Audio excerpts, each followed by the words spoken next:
kabar Riana? Lama tidak bertemu ya. Terakhir kali Bapak melihatmu saat mendiang ayahmu masih hidup. Saat itu Bapak pernah singgah ke rumahmu, ujar Pak Santoso ramah. Maaf Pak, saya tidak ingat sedikit pun, ujarku jujur. Memang aku tidak pernah merasa bertemu dengannya. Teman-teman mendiang ayah memang sering main ke rumah tapi ayah tidak pernah memperkenalkan mereka padaku. Wajar saja kamu tidak merasa pernah bertemu dengan Bapak. Tapi ayahmu sering membicarakan kamu sama Bapak, balas Pak Santoso ramah. Aku hanya tersenyum mendengar penjelasan Pak Santoso. Tunggu sebentar ya, Bapak pesan minuman dulu buat kita, ujar Pak Santoso meraih gagang telepon yang berada di atas meja kecil di samping dia duduk saat ini. Selesai menelpon, dia kembali menoleh ke arahku. Jadi, apa yang membawa kamu datang ke sini menemui Bapak? Bapak sudah bicara dengan pamanmu. Sepertinya dia sudah memberitahumu segalanya, ujarnya singkat. Begini Pak, perihal jabatan direktur yang akan Bapak dan paman berikan pada Mas Yoga. Aku ingin meminta sesuatu pada Bapak, ujarku berusaha menjelaskan alasan kedatanganku. Baiklah, apa yang kamu inginkan? Tanya Pak Santoso. Aku mulai mengatakan apa yang aku inginkan. Aku berharap Pak Santoso mau bekerja sama denganku. Setelah aku selesai bicara, Pak Santoso menatapku iba. Baiklah, Bapak akan melakukan apa yang kamu inginkan. Tapi bagaimana dengan pamanmu? Sampai kapan kamu akan diam seperti ini? Sebaiknya dia segera mengetahui semua ini. Tanya Pak Santoso serius padaku. Nanti, Pak, setelah semuanya terbongkar, baru aku akan bicara pada paman, ujarku lega. Karena Pak Santoso mau menuruti keinginanku. Baiklah, kamu yang sabar ya. Semoga semua masalahmu itu cepat terselesaikan, jawabnya berusaha menenangkanku. Setelah itu, aku pamit pulang. Aku tidak ingin Mas Yoga melihat kedatanganku. Pak Santoso bilang, ruangan Mas Yoga tidak berapa jauh dari ruangannya. Aku segera menaiki mobil, menarik nafas lega, karena semua urusan mengenai perusahaan telah selesai. Sekarang, walaupun Mas Yoga menjabat sebagai direktur perusahaan, dia tidak akan bisa berbuat hal yang macam-macam. Semuanya akan aku kendalikan. Saat tengah melajukan kendaraan, handphoneku berdering. Ternyata itu telepon dari Bayu. Aku kaget melihat panggilannya. Segera kuangkat telepon darinya. Ada apa? Apa terjadi sesuatu? Tanyaku penasaran. Perempuan itu keluar rumah. Dia hendak menaiki taksi. Apa perlu saya buntuti? Tanya Bayu padaku. Iya harus dong. Cepat kamu ikuti dia. Mungkin dia akan bertemu dengan pria itu. Ujarku sedikit khawatir. Jangan sampai Bayu kehilangan jejak perempuan itu. Baiklah, Bayu mengakhiri panggilan telepon denganku. Aku berharap kali ini aku bisa mendapatkan bukti yang lebih kuat, agar bisa lebih menekan perempuan itu untuk segera jujur padaku. Aku tak menemukan cara yang lain selain dari mencari tahu kebenaran itu melalui perempuan itu.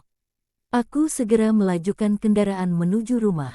Rasanya tidak sabar menunggu kembali kabar dari Bayu. Aku membuka pintu rumah, duduk di ruang tamu dengan gelisah. Memainkan handphone berharap segera mendapat kabar dari Bayu. Tapi, sudah 1 jam setelah panggilan telepon itu, dia belum juga menghubungiku. Aku sangat penasaran kemana perempuan itu pergi. Aku meletakkan handphone di atas meja ruang tamu, lalu berjalan menuju dapur. Untuk mengambil minuman. Saat kembali kulihat ada pesan masuk dari Bayu. Hari ini, kamu harus memberiku uang yang banyak Riana. Kamu akan sangat terkejut melihat isi video yang akan aku kirimkan, isi pesan dari Bayu. Segera aku hubungi nomor handphone Bayu. Video apa yang kamu maksud? Segera kirimkan padaku. Aku sudah tidak sabar ingin mengetahui isi video itu. Tunggu dulu, sepertinya video ini bisa menjawab rasa penasaranmu. Jadi aku ingin minta bayaranku terlebih dahulu, ujar Bayu berusaha menekanku. Baiklah. Kirimkan nomor rekeningmu. Akan aku transfer bayaranmu sekarang juga, balasku cepat. Oke, setelah uangnya masuk, akan aku kirimkan langsung video itu. Kamu akan sangat senang dengan isi video itu, Riana. Ujar Bayu meyakinkan. Aku segera mematikan sambungan telepon. Tak lama, masuk pesan dari Bayu. Berisi nomor rekeningnya. Aku segera mengirimkan sejumlah uang padanya. Lalu mengetik sebuah pesan padanya. Segera kirimkan video itu. Aku sudah mentransfer bayaranmu. Isi pesanku pada Bayu. Tak lama, masuk sebuah pesan video. Aku segera duduk dan mulai memutar video itu. Di sana, terlihat perempuan itu sedang duduk berdua dengan pria itu. Pria yang sering aku lihat menemui perempuan itu. Mungkin karena merasa kurang aman bertemu di rumahnya, mereka memutuskan untuk bertemu di luar. Aku membesarkan volume video agar bisa mendengar dengan jelas apa yang mereka bicarakan. Aku mendengarkan dengan seksama percakapan antara perempuan itu dan pria yang ada di depannya melalui video yang dikirimkan oleh Bayu. Mas, kalau terusan seperti ini lama-lama aku tidak tahan, ujar perempuan itu terlihat cemberut. Sabar sayang, sesekali kita ke hotel aja kalau lagi kangen, imbuh pria itu menenangkan. Menyebalkan sekali perempuan tua itu. Dia selalu mengancamku. Aku juga risih di rumah. Kayak diawasi terus, perempuan tua yang dia maksud pasti aku. Nanti akan Mas balas dia. Kamu tunggu saja. Kalau dia mengancam kamu lagi, hidupnya tidak akan selamat. Balas pria itu. Mas Yoga juga belum bisa seutuhnya aku kuasai. Minta mobil saja dari kemarin belum dapat juga. Baru rumah itu yang atas namaku. Aku sudah bosan Mas, sandiwara terus. Balas perempuan itu. Sabar, semua itu demi anak kita. Nanti, kalau anak kita ini sudah lahir kamu peras semua harta Yoga itu. Dia kan tidak tahu kalau anak yang sedang kamu kandung itu bukan darah dagingnya. Aku sangat kaget mendengar perkataan pria itu. Benar dugaanku, perempuan itu sudah membohongi Mas Yoga. Tapi tetap saja Mas Yoga belum menuruti keinginanku. Padahal perempuan tua itu sudah mulai curiga.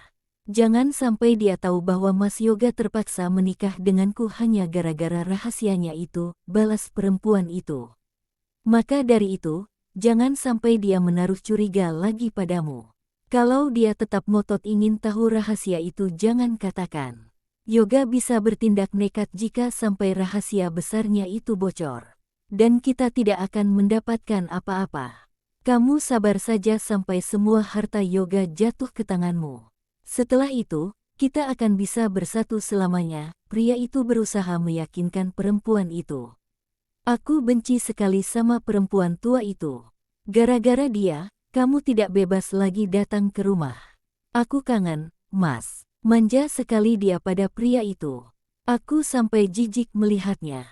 Di tempat umum seperti itu mereka malah santai saja berpelukan. Ya sudah, nanti kalau ada waktu kita habiskan bersama. Mas juga kangen sama kamu, balas pria itu. Ya sudah, Mas. Aku harus segera pulang. Mas Yoga hari ini pulang ke rumahku lagi. Padahal seharusnya dia ke rumah perempuan itu. Jangan ngambek, entar cantiknya hilang loh.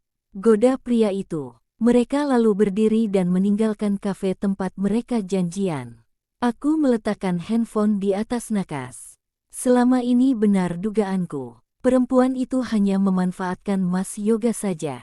Bahkan bayi yang dia kandung bukan anak dari Mas Yoga. Aku berpikir dengan keras, ternyata Mas Yoga menikahi perempuan itu hanya agar perempuan itu tutup mulut. Agar rahasia Mas Yoga tidak dia bocorkan padaku. Intinya perempuan itu tahu segalanya. Aku kesal sekali. Kenapa mereka tidak membicarakan apa rahasia itu? Aku sangat penasaran. Bagaimana caranya agar perempuan itu mau buka mulut? Apa aku harus mengancamnya lagi? Menggunakan video ini. Tapi aku kepikiran dengan omongan pria itu. Jangan sampai dia berbuat yang tidak-tidak padaku karena lagi-lagi mengancam perempuan itu. Rahasia besar apa sebenarnya yang disembunyikan oleh Mas Yoga? Sampai-sampai dia bisa bertindak sejauh ini. Aku tak habis pikir dengan jalan pikirannya. Aku harus minta pendapat dari Mas Chandra, hanya dia yang bisa menolongku saat ini. Mas, lagi di mana? Tanyaku saat Mas Chandra mengangkat telepon dariku. Mas masih di kantor. Ada apa? Terjadi sesuatu? Tanya Mas Chandra khawatir. Bukan, Mas. Aku hanya mau minta pendapatmu. Setelah pulang kantor, bisa nggak datang ke rumahku? Bisa, nanti sepulang dari kantor Mas langsung ke rumahmu ya.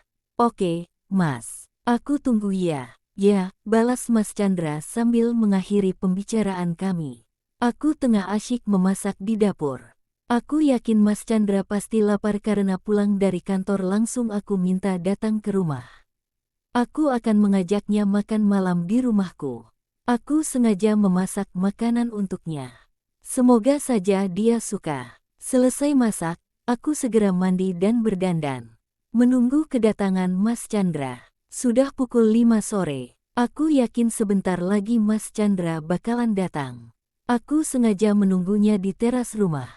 Sambil menyirami tanaman hiasku, aku berharap sekali Mas Chandra bisa memberikan aku jalan keluar yang terbaik nantinya.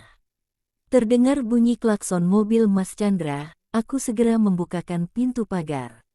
Sore, Mas. Maaf ya, aku minta Mas datang ke sini, ujarku saat Mas Chandra keluar dari mobilnya. Mas malah senang datang ke sini, kalau bisa tiap hari pas pulang kerja lihat kamu, balasnya.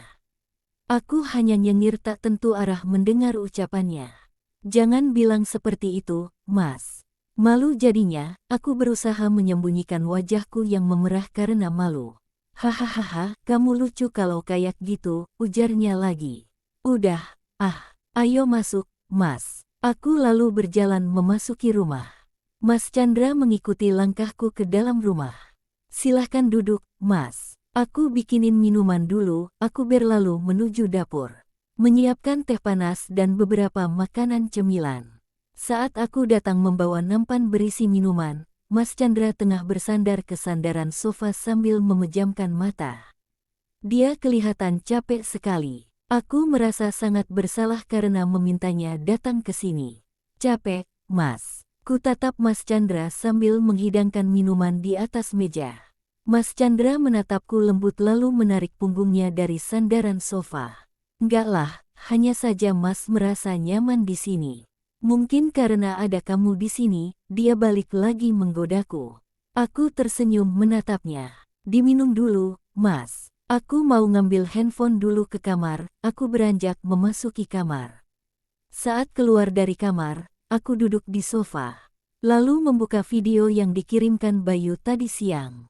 Ini, Mas. Aku ingin Mas melihat isi video ini. Menurut Mas, aku harus bagaimana? Aku menyerahkan handphoneku pada Mas Chandra. Mas Chandra menggeser tempat duduknya sedikit ke arahku. Meraih handphone yang aku berikan. Video apa, Riana? Tanya Mas Chandra. Putar aja, Mas, balasku singkat. Mas Chandra melihat video itu dengan seksama, mengamati setiap perkataan mereka. Setelah selesai dia meletakkan handphone itu di atas meja. Ini bisa jadi bukti yang kuat untuk membuat perempuan itu buka mulut, Riana.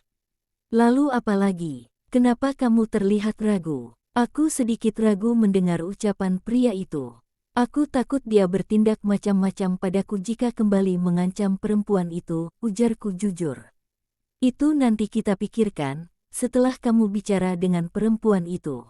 Mas akan mencarikan seseorang untuk menjaga keselamatanmu. Jadi, kamu tidak perlu takut. Dengan ancaman video ini perempuan itu pasti mau jujur, Mas Chandra menyemangatiku. Aku juga sebenarnya ingin segera bertemu dengan perempuan itu. Ingin menuntaskan semuanya.